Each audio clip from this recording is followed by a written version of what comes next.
জীবনের উত্থান পতন নিয়ে ভীষণ চিন্তিত, প্রতি মুহূর্তে ভাবছেন সাবধানে পা ফেলতে হবে। একবার যদি জীবনের ছন্দ কেটে যায়, যদি আপনি আবার নিচে পড়ে যান, তাহলে আবার উঠে দাঁড়াবেন কিভাবে? তবে চলুন, লেটস লাভ লিটারেচারে আজ আপনাদের সেরকমই একটা মানুষের গল্প শোনাই। সালটা 2004।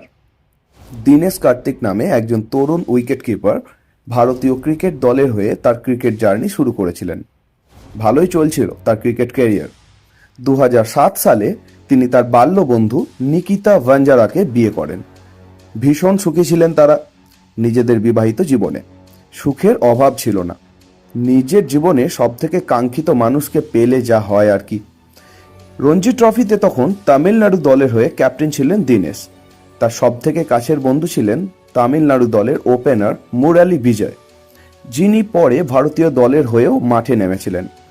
তো এরকমই একদিন নিকিতা দেখা করেন দীনেশ কার্তিকের বন্ধু মুরালি বিজয়ের সঙ্গে। মুরালি বিজয় নিকিতার প্রথম দেখাতেই প্রেমে পড়ে যান। বেচারা নির্দোষ দীনেশ এটা টেরও পাননি। নিকিতা এবং মুরালি বিজয় ঘনিষ্ঠ হতে শুরু করে এবং অল্প সময়ের মধ্যেই তাদের মধ্যে সম্পর্ক গড়ে ওঠে। দুজনেই খোলামেলা দেখা করতে লাগলেন। দীনেশ কার্তিক বাদে পুরো তামিলনাড়ু টিম জানতো যে মুরালি বিজয় তার ক্যাপ্টেন দীনেশের স্ত্রী নিকিতার সাথে গোপন সম্পর্ক চালাচ্ছেন। এরপর এলো 2012 সাল। নিকিতা প্রেগন্যান্ট, কিন্তু তিনি ঘোষণা করেন যে সন্তানটি মুরালি বিজয়। দীনেশ কার্তিকের মাথায় আকাশ ভেঙে পড়ল। তিনি নিকিতাকে ডিভোর্স দিয়ে দেন। ডিভোর্সের পরের দিনই নিকিতা বিয়ে করেন মুরালি বিজয়কে। আর মাত্র 3 মাস পর তাদের একটি সন্তান হয়। এরপর ডিপ্রেশনে চলে গেলেন দীনেশ কার্তিক। সে মানসিকভাবে প্রচণ্ড অসুস্থ হতে থাকে। স্ত্রী ও বন্ধুর এই বিশ্বাসঘাতকতা সহজে ভুলতে পারেননি তিনি।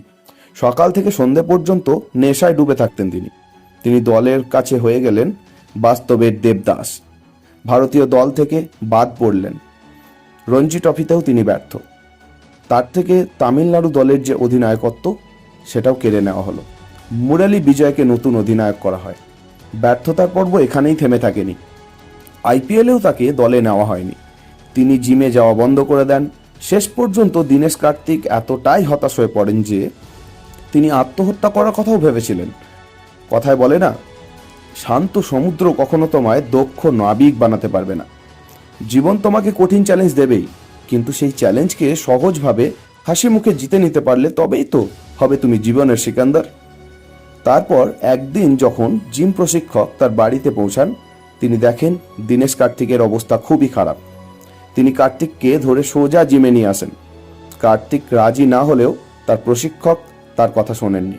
ভারতীয় স্কোয়াশ মহিলা চ্যাম্পিয়ন দীপিকা পাল্লিকাল তখন একই জিমে আসতেন। দীনেশ কার্তিকের অবস্থা দেখে তিনি প্রশিক্ষকের সঙ্গে দীনেশ কার্তিকের কাউন্সেলিং শুরু করেন। প্রশিক্ষক এবং দীপিকার কঠোর পরিশ্রম ধীরে ধীরে ফল দিতে শুরু করলো। দীনেশ আবার ফিরতে শুরু করেন তার সেই পুরনো চেনা ছন্দে। অন্যদিকে মুরালি বিজয়ের খেলা ক্রমাগত ছন্দপতন ঘটতে থাকে। এরপর ভারতীয় দল থেকে বাদ পড়েন মুরালি বিজয়। পরে তার খারাপ ফর্ম দেখে চেন্নাই সুপার কিংসও তাকে আইপিএল থেকে বিদায়ের পথ দেখায়। অন্যদিকে দীপিকা পাল্লিকালের সহায়তায় দীনেশ কার্তিক নেটে কঠোর পরিশ্রম শুরু করেন। এরপর প্রভাব দেখা যায় খুব দ্রুত। দীনেশ কার্তিক ঘরোয়া ক্রিকেটে বড় স্কোর করতে শুরু করেন। শীঘ্রই তিনি আইপিএলে নির্বাচিত হন, কলকাতা নাইট রাইডার্সের ক্যাপ্টেন হন। তিনি দীপিকা পাল্লিকালের খুব কাছাকাছি আসেন। 2015 সালে বিয়ে করেন দীপিকাকে। ক্রিকেটের বয়স অনুযায়ী দীনেশ কার্তিক এখন বৃদ্ধ। এরপর যেহেতু ঋষভ পান্ত ভারতীয় ক্রিকেট দলে এসেছেন, কার্তিক বুঝতে পেরেছিলেন যে তার কেরিয়ার প্রায় শেষ। ক্রিকেট থেকে অবসরের সিদ্ধান্ত নেন। এ সময় তার স্ত্রী দীপিকা পাল্লিকালও প্রেগনেন্ট হন এবং যমজ সন্তানের জন্ম দেন তিনি।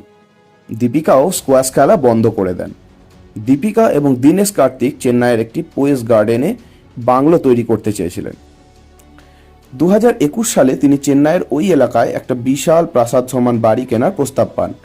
দীনেশ এটি কেনার সিদ্ধান্ত নিয়েছে।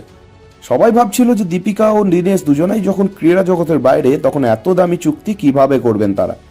এরপর দীনেশ জানতে পারেন চেন্নাই সুপার কিংসের ক্যাপ্টেন মহেন্দ্র সিং ধোনি তাকে উইকেট কিপার হিসেবে দলে দেখতে চান। 2022 সালের আইপিএলের নিলাম শুরু হয়েছিল, কিন্তু এবার চেন্নাইয়ের পরিবর্তে রয়্যাল চ্যালেঞ্জার্স ব্যাঙ্গালোর তাকে 5.5 কোটি টাকায় কিনে নেয়। দীনেশের স্ত্রী দীপিকাও খেলতে শুরু করেছিলেন। তাদের যমজ সন্তানের জন্মের মাত্র 6 মাস পরে তিনি গ্লাসগোতে বিশ্ব স্কোয়াশ চ্যাম্পিয়নশিপে মহিলাদের মিক্সড ডাবলসে শিরোপা জিতেছিলেন। তার সঙ্গী ছিলেন জোচনা পুনাপ্পা। দীনেশ তার স্ত্রীর সাফল্য এবং নতুন দলের সাথে তার যোগে ভীষণ খুশি।